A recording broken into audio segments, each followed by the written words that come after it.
देखिए, हमारे यहाँ कहा गया है कि सत्य बोलो, लेकिन अगर सत्य अप्रिय है तो मत बोलो।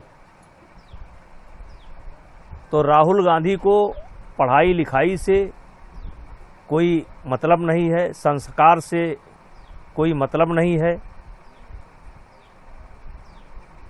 और इसी का परिणाम है कि समय समय पर वो कुछ जहर उगलने का काम करते हैं।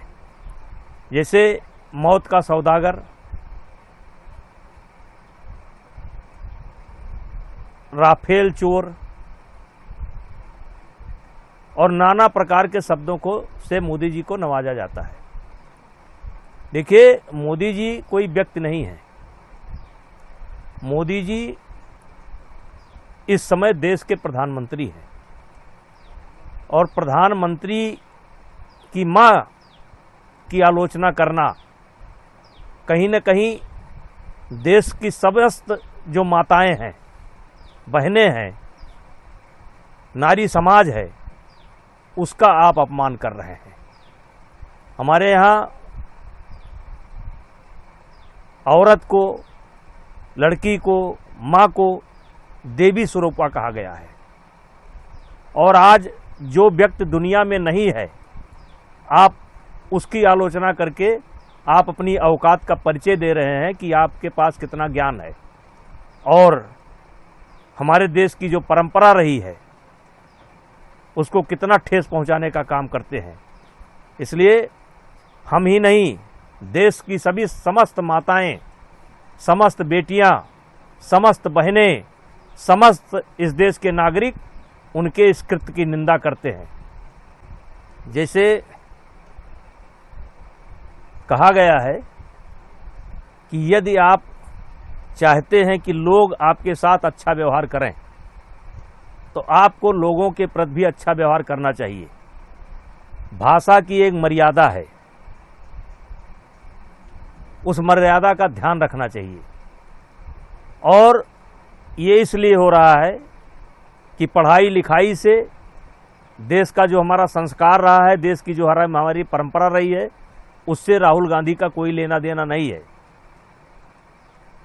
और इसलिए वो ऐसी भाषा का प्रयोग करते हैं। हाँ, ये सत्य है कि ऐसी भाषा का कोई जब प्रयोग करता है तो ताली बड़ी जोर से बजती है। तो ये जब जब ऐसे सवाल उठाते हैं तो ताली बड़ी जोर से बजती है, लेकिन चुनाव में इनको खाली हाथ लौटना पड़ता है। हो सकता है कि इसमें भी ताली बड़ी जोर से बजी हो, लेकिन बिहार के चुनाव में खाली हाथ लौटेंगे। और ये स्वयं में एक बहुत बड़ा मुद्दा है कि आपका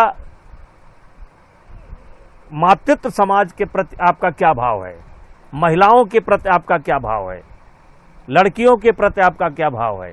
ये स्वयं में एक अपने आप मुद्दा बनेगा, और ये ताली बजवा लें लेकिन चुनाव में खाली होकर आएंगे। देखिए, दो आदमी को कोई नहीं समझ सकता, एक हमारे देश के राहुल गांधी और एक ट्रंप।